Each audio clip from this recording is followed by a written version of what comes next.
Bueno, entonces vamos a hacer las cuentas de este ejemplo, que pedía probar, que nos decía que nos daban una variable aleatoria absolutamente continua, x, con función de densidad f sub x, nos dan una transformación real, que es elevar a la función exponencial, a la x, y lo que tenemos que calcular es la función de densidad de i, que es la transformación dada por g de x, o sea, de la x. La sugerencia era expresar a la función de distribución acumulada de i usando la función de distribución acumulada de x y después derivar. Ya les dije esto, pero lo vuelvo a decir, usamos la función de distribución acumulada de i porque es la única a la que podemos escribir y entender. Entender qué es lo que está calculando, digamos, expresar lo que está calculando. La función de distribución acumulada de i de i mayúscula en una i minúscula, un valor de i, es la probabilidad de que la variable aleatoria y sea menor o igual que la constante i. Y esto es, la y la reemplazamos por lo que vale la variable aleatoria, que sería la x, es la probabilidad de que a la x sea menor o igual que i. Y entonces acá, lo que vamos a querer hacer para poder despejar a x, para obtener f de x, es tomar logaritmo, ¿no? Para tomar logaritmo, de este lado no tenemos problema, lo que nos tenemos que asegurar es que este lado sea positivo. Esto nos lleva a observar que lo que sigue va a estar bien calculado si es positivo, pero la tenemos que calcular para todo valor de i. Entonces acá formalmente uno podría abrir dos llaves, o sea, perdón, abrir una llave y mantener un caso arriba y un caso abajo. O poner un cartel acá que diga, si i es mayor que 0 son todas estas cuentas, y si i es menor que 0 son todas estas cuentas. En cualquier caso, cuando ustedes resuelvan estos ejercicios, muchas veces van a tener que pasar por estas instancias de abrir llaves. Sean cuidadosos y vayan rastreando todos los casos posibles. Acá uno piensa, ¿qué pasa si i fuera negativo? Bueno, si i fuera negativo, ¿cuál es la probabilidad de que una variable que es positiva, porque es a cualquier cosa es positivo, sea menor o igual que un número negativo? En este caso es fácil decir, esta probabilidad es igual a lo que sigue, y si i fuera menor o igual que 0, esta probabilidad vale 0. Después lo vamos a escribir esto. Entonces ahora, como i es positivo, podemos tomar logaritmo de los dos lados. Acá recuperamos la x, acá nos queda el logaritmo de i, y esta expresión es la función de distribución acumulada de x en el logaritmo de i. Como lo que dijimos recién, que si i es negativo, esta probabilidad es 0, recopilamos toda la información que involucra la función de distribución acumulada de i como igual a esta, cuando i es positivo, a través de esta indicadora, y cuando esta indicadora vale 0, es porque esta función también tiene que valer 0, así que estamos perfectos. Muy bien, si queremos la función de densidad, lo que vamos a tener es que derivar con respecto a i. Y cuando derivamos a esto con respecto a i, para los valores de i positivos, podemos derivar. La función de distribución acumulada va a dar la función de densidad, eso vale siempre, y por la regla de la cadena hay que derivar esta, y eso nos da 1 sobre i. Si en el proceso de derivar habría nuevos casos que queremos descartar, eso hay que tener en cuenta y escribirlos acá. Multiplicando en un ejercicio viejo que hicimos en algún momento, a través de estos videos, era que la indicadora de la intersección se escribe como el producto de las indicadoras. O sea, si hubiera nuevas restricciones, eso sería ir agregando indicadoras acá. Bueno, finalmente obtenemos la función de densidad de i, expresándola, vamos a mirar la generalización, porque vamos a mirar el ejemplo en particular, porque esto lo vamos a generalizar. Si i es una cierta g de x, lo que nosotros conseguimos poner acá fue la función de densidad de x, y acá no pusimos a la función g, sino que pusimos la inversa. Y acá lo que pusimos fue la derivada de la inversa. Entonces, eso es lo que se generaliza al caso de cualquier transformación que sea como esta. ¿Qué quiere decir que sea como esta? Que sea inyectiva, o sea, decreciente o creciente, estrictamente, y que la derivada no se anule. Este es el teorema 4.8, que dice, dado una variable aleatoria con densidad f sub x, o sea, la variable aleatoria es absolutamente continua con esta función de densidad, tal que la probabilidad de que X esté en AB es 1. Sea G una función que transforma al AB en R, que es estrictamente creciente o bien estrictamente decreciente, que es derivable y cuya derivada no se anula. Entonces, dada I, que es G de X, definimos la nueva variable I como G de X. Entonces resultan dos cosas, que la I es una variable aleatoria continua y que, tres cosas, que I es una variable aleatoria, que esa variable aleatoria es absolutamente continua y que su función de densidad viene dada por esta expresión, que fíjense que es el análogo anterior, es la función de densidad de X, en la inversa de la función que estoy usando para definir, para vincular a X con Y, y acá viene la derivada de la inversa, hay como unos paréntesis que sobran, y este módulo quiere decir que se tomó el valor absoluto, porque acá antes no hubo problemas de valor absoluto porque la función era creciente, pero si fuera decreciente, fíjense que si no estuviera el valor absoluto, esta parte va a ser siempre positiva, y esta va a ser positiva si la función es creciente, y va a ser negativa si la función es decreciente, por eso va el módulo. Bueno, el módulo va porque va la cuenta. Si esto les recuerda el teorema de cambio de variables para integrales, están perfectos, porque eso es nada más que eso. Vamos a hacer la demostración del caso creciente, y el caso decreciente es análogo, y les queda de tarea, digamos. Igual que antes, por eso lo dejé como ejercicio para que lo pensaran, porque es siempre la misma cuenta que hacemos, la función de distribución acumulada en I es la probabilidad de que I esté acotada, pertenezca al intervalo menos infinito I, ahí reemplazamos a la Y por la G de X, ahora reemplazamos a la G de X, como la función G es inversible, podemos decir que la región donde vale esta desigualdad es la misma que la región donde vale esta desigualdad. De hecho, esta función existe, la podemos aplicar, como es creciente, si la aplicamos G a la menos 1 en los dos lados de la igualdad, los dos miembros de la igualdad, G a la menos 1 de G se cancelan, y acá nos queda G a la menos 1 de I. Y bueno, finalmente esto es la función de distribución acumulada en G a la menos 1 de I, y podemos derivar. Y recomponemos esta función que está acá. El caso decreciente es un ejercicio. Muy bien, ese teorema resuelve los casos donde la función que vincula dos variables aleatorias es estrictamente creciente o decreciente. Muchas veces, pese a que la función g no sea inversible, podemos calcular de todos modos la densidad de I igual a g de x. Por ejemplo, en este caso, si tengo una variable aleatoria x y defino la variable aleatoria I como x al cuadrado, lo que este ejercicio propone, y lo voy a dejar como ejercicio, no lo voy a resolver yo, pero me pueden preguntar si no les sale, es calcular primero la función de distribución acumulada y después calcularla, expresarla en términos de la función de distribución acumulada de la x, y después derivarla para calcular la función de densidad de I. Y después, como aplicación de esto, que es un caso general, la aplicación sería pensar en el caso particular en que la X sea la uniforme, concentrada en el intervalo menos 3, 3. Ese es el primero de los ejercicios, donde la transformación no es inyectiva, pero es inyectiva por trozos, digamos.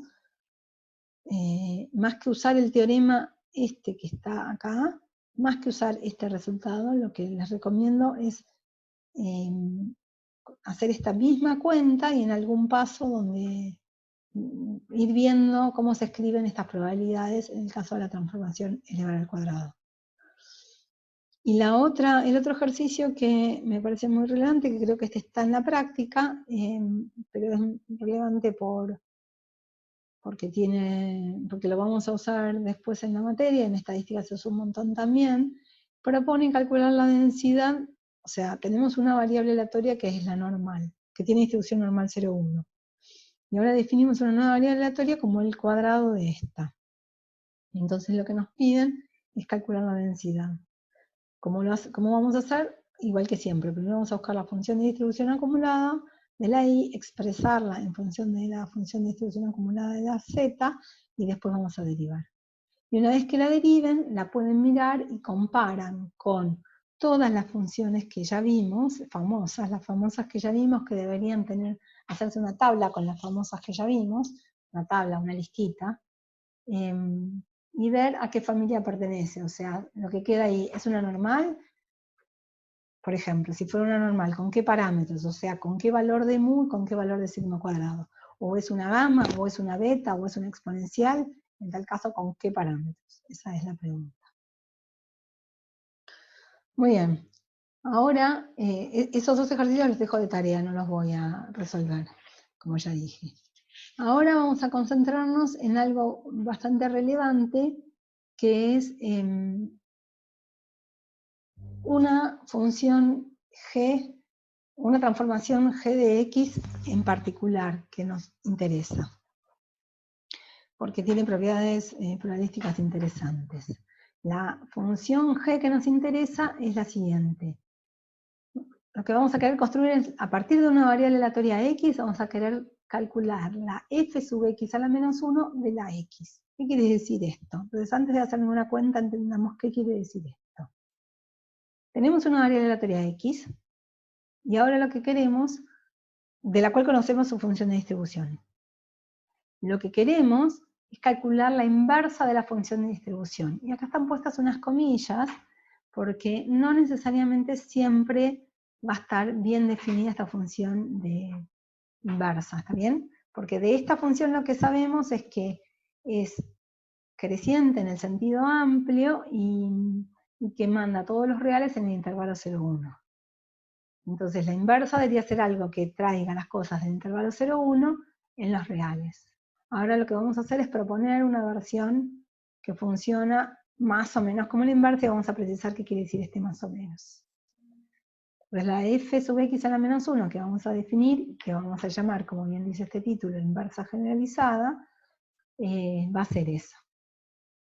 Una vez que tengamos esta función definida, vamos a agarrar la variable aleatoria x, que nos devuelve números reales, y le vamos a aplicar esta función a la menos 1. Y a partir de este modo definimos una nueva variable aleatoria que se llama y. Bueno, ¿por qué esto? Porque vamos a ver que un teoremita que prueba un resultado importante, un lema, una proposición importante. Les hago este comentario que ya nos cruzamos con la función inversa, cuando definimos los cuantiles de una variable aleatoria o de una distribución absolutamente continua.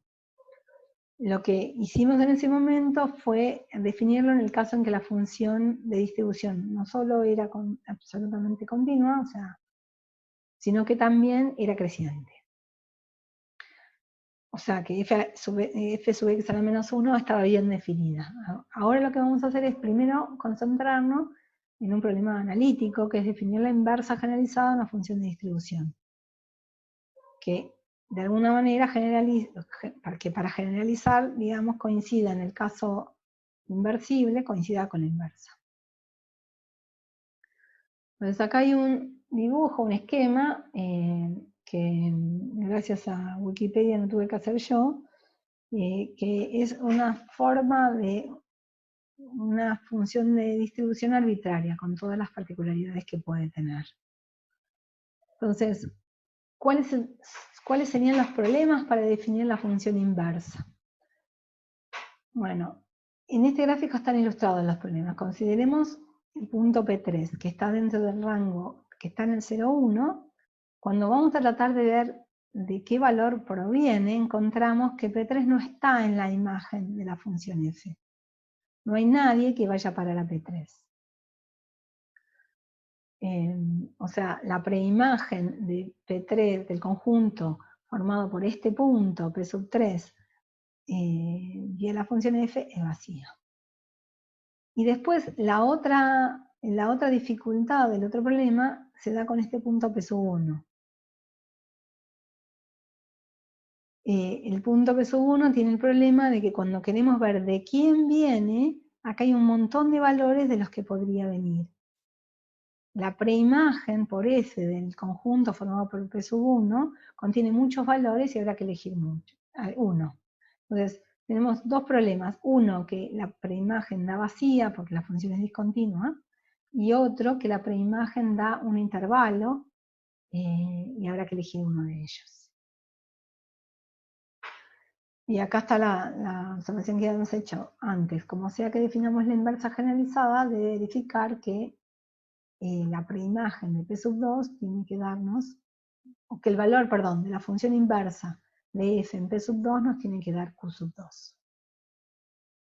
Entonces, la propuesta para hablar de la inversa generalizada es la siguiente. Para cualquier valor de i entre 0 y 1, considerar este conjunto A sub i, que son los x en R, tal que f de x es mayor o igual que i. Vamos a ilustrar eso para calcularlo para los tres puntos P que están acá. ¿Quién sería A sub P sub 3? Bueno, esto es venir para acá atrás por la función a este valor Q sub 3 y pensar cuáles son los valores de R a los cuales yo les calculo la función y eso me da por encima de P sub 3. Y como ven, todos los puntos que están a la derecha del Q sub 3, cuando los transformemos por F, vamos a caer arriba por encima de P sub 3. Entonces el A sub P sub 3 es el intervalo desde Q sub 3 en adelante. ¿Qué pasa cuando miramos A sub P sub 2? Este es más fácil, digamos, es cualquier punto que está a la derecha de Q sub 2, porque la función f es creciente. Estás a la derecha de Q sub 2, entonces por f vas a ir a parar por encima de P sub 2. ¿Y qué pasa con P sub 1, que tenía la dificultad de que tenía una preimagen compuesta por muchos valores? Por eso está marcado el Q sub 1, esto es el intervalo desde Q sub 1 más infinito. Este es el primer valor que cumple ser, el primer valor de x cuya función f da mayor o igual que P sub 1 en adelante. Entonces, como nosotros lo que querríamos es obtener un valor para cada uno de estos tres valores, para P sub 3, para P sub 2 y para P sub 1, de manera que P sub 2 coincida con Q sub 2, un buen candidato a ser una función inversa sería definir para cada uno de estos tres conjuntos el valor ínfimo. Si estos son los tres A sub i's correspondientes a estos tres valores de P, y nosotros queremos, bueno, una propuesta sería tomar como valor de la inversa al ínfimo de A sub i. Para que esta propuesta funcione, bueno, deberíamos probar que efectivamente este ínfimo existe. ¿Qué es lo que vamos a hacer acá? Dada f una función de distribución, tenemos que A sub i es distinto de vacío. ¿Por qué A sub i es distinto de vacío para todo i entre 0 y 1? A sub i, les recuerdo quién es, son los x en R, capaz deberían anotar esto, los x en R tales que f de x es mayor o igual que i. Deberían anotarlo porque varias filminas vamos a trabajar sobre este tema, varias transparencias. Entonces, A sub i es distinto de vacío porque la f de x tiende a 1 cuando x tiende a más infinito, entonces eventualmente superará cualquier valor i perteneciente al intervalo 0,1 abierto. Y además, A sub i está acotado inferiormente, pues f es creciente y tiende a 0 cuando x tiende a menos infinito. Entonces A sub i es un conjunto no vacío acotado inferiormente y tiene un ínfimo, y está bien definido el ínfimo de los A sub i. Y eso es lo que vamos a definir en esta definición de la inversa generalizada.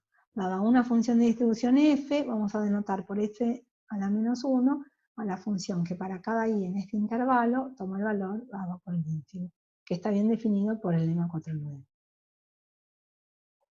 Entonces, chequeemos en este caso, donde habíamos visto que el A sub i para el caso de P sub 3 daba Q sub 3, entonces en este caso la f a la menos 1 de P sub 3 será Q sub 3. Como el A sub P sub 2 era este intervalo, el ínfimo es Q sub 2, y para P sub 1 el ínfimo es Q sub 1. Entonces, propiedades de la inversa generalizada. Les decía que varias páginas nos íbamos a dedicar a esta función. ¿Cuáles son las propiedades? Bueno, básicamente hay 5 propiedades antes de ver cuál es la relevancia probabilística de esta función. Propiedades analíticas. El ínfimo de A sub I es en realidad un mínimo. Eso es lo que nos dice la primera afirmación. Que f a la menos 1 de I está en A sub I. Siempre está definida f a la menos 1 con IES en el abierto 0,1. Después, la f a la menos 1 es creciente, y acá usamos creciente en sentido amplio. Podríamos decir es no decreciente. Pero por un instinto de ser positivos, vamos a decir creciente en sentido amplio. Además, si f es continua, la composición de f con f a la menos 1 nos recupera al valor de I. La composición hecha en ese orden. ¿Bien?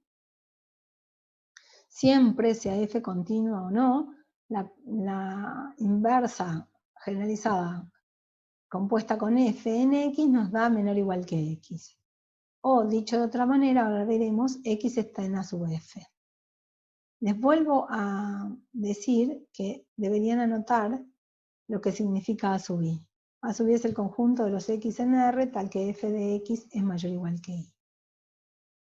Bueno, y la quinta propiedad, que es la que vamos a usar muy fuertemente, es esta que está acá, pero para probarla vamos a editar las anteriores, por eso es la quinta, que el conjunto, que son equivalentes, es decir, que f a la menos 1 de i es menor o igual que x, a decir que i es menor o igual que f de x.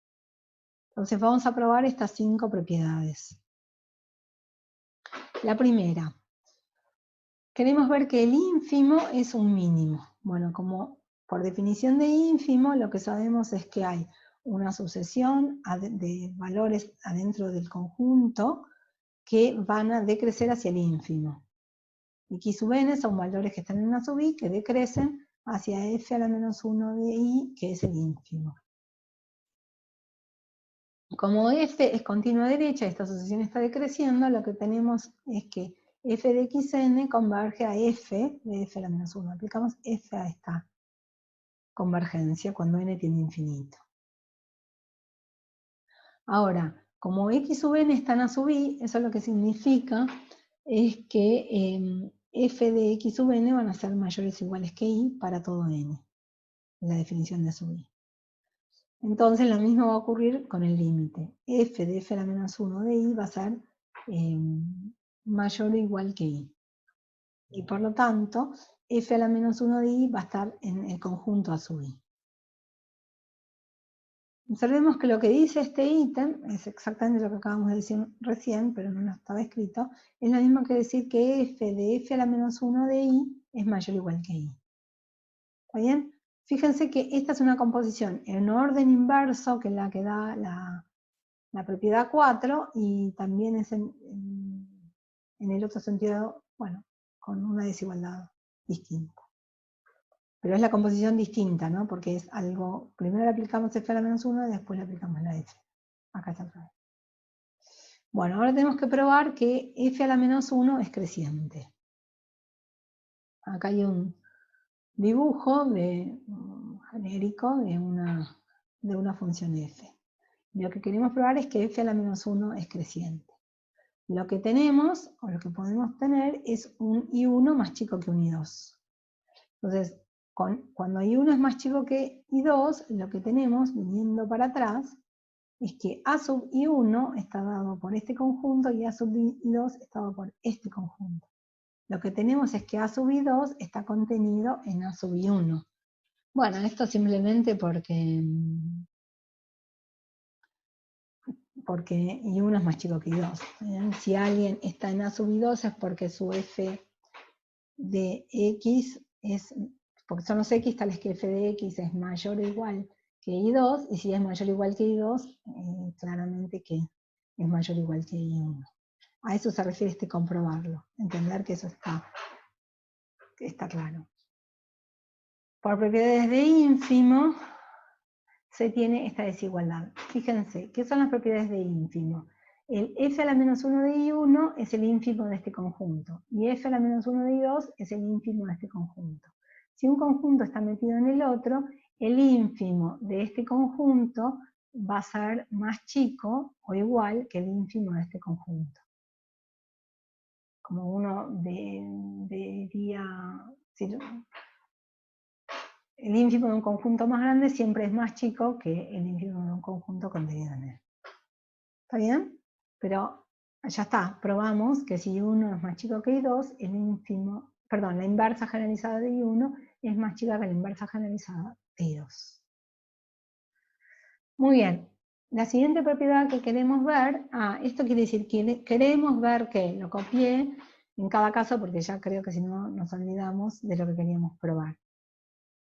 Queremos ver que si f es continua, f de f a la menos 1 de i es i.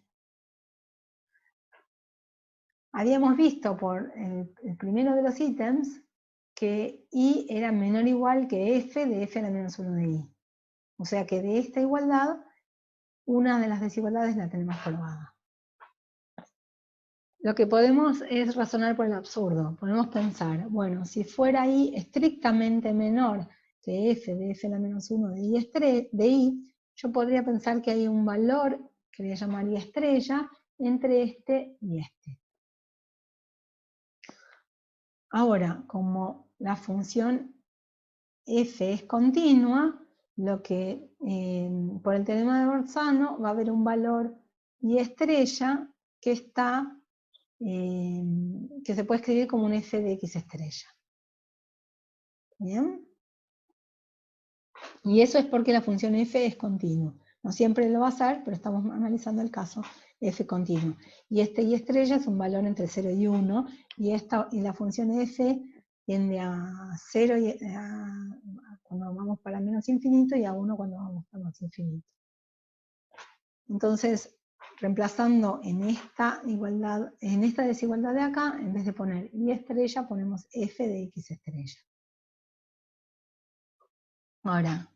Ahora bien, como f de x estrella es más grande que i, f de x estrella x estrella está en a sub i. Esa era la definición. A sub i era el conjunto de los x, tal que cuando le calculamos la función f de esos x, nos da más grande o iguales que i.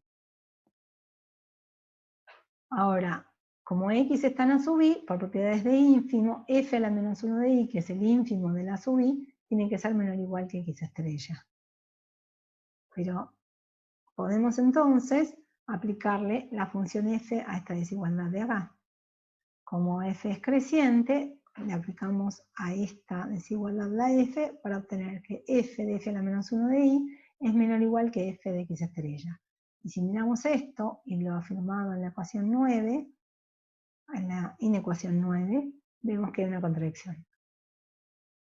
Entonces, ¿de dónde surge esta contradicción? En suponer que i es estrictamente menor que f de f a la menos 1 de i. Resulta que son iguales. El cuarto punto que queremos probar es este que está acá. Queremos ver que la otra composición f a la menos 1 de f de x es menor o igual que x. Bueno, o lo que es lo mismo que x está en a sub f de x.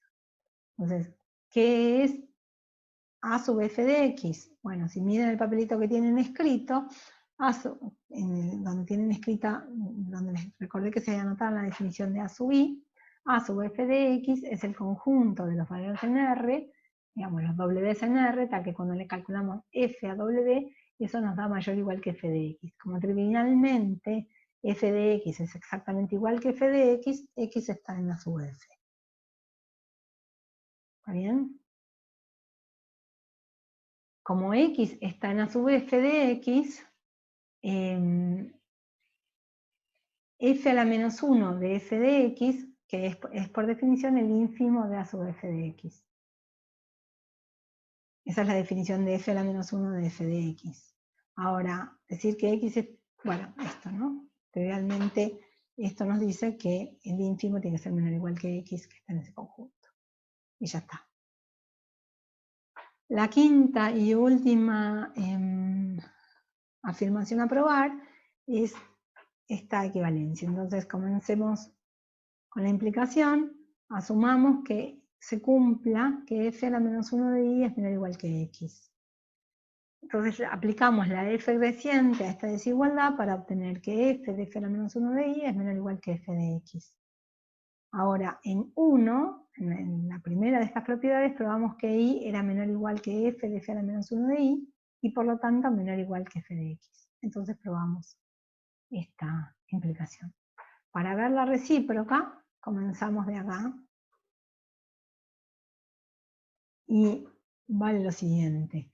Comenzamos de esto, en la propiedad 2 probamos que f a la menos 1 era creciente, entonces podemos aplicar f a la menos 1 a ambos miembros. Acá lo tenemos. Y ahora lo que vamos a usar es la propiedad 4, que nos dice, que tenemos acá arriba, que vale esta desigualdad.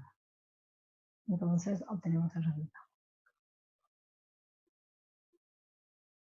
Antes de pasar a las implicancias probabilísticas de esta cuenta, y como ejercicio para acostumbrarnos a trabajar con la inversa generalizada, les propongo calcular la inversa generalizada de la función de distribución acumulada de una variable aleatoria Bernoulli de parámetro P. ¿Se acuerdan? Una variable aleatoria Bernoulli de parámetro P era una variable aleatoria que tomaba solo dos valores, 0 y 1. El 1 lo toma con probabilidad P, el 0 lo toma consecuentemente con probabilidad 1 menos P. Entonces les pido que calculen la función de distribución, después que hagan la función de distribución inversa, y después que grafiquen en el mismo eje de coordenadas a f y f a la menos 1, pero ojo, claro, f a la menos 1 tiene un dominio más chiquitito. Bueno, en el siguiente video, voy a comenzar el siguiente video resolviendo este ejercicio, porque después vamos a ver la aplicación probabilística de la definición de inversa generalizada.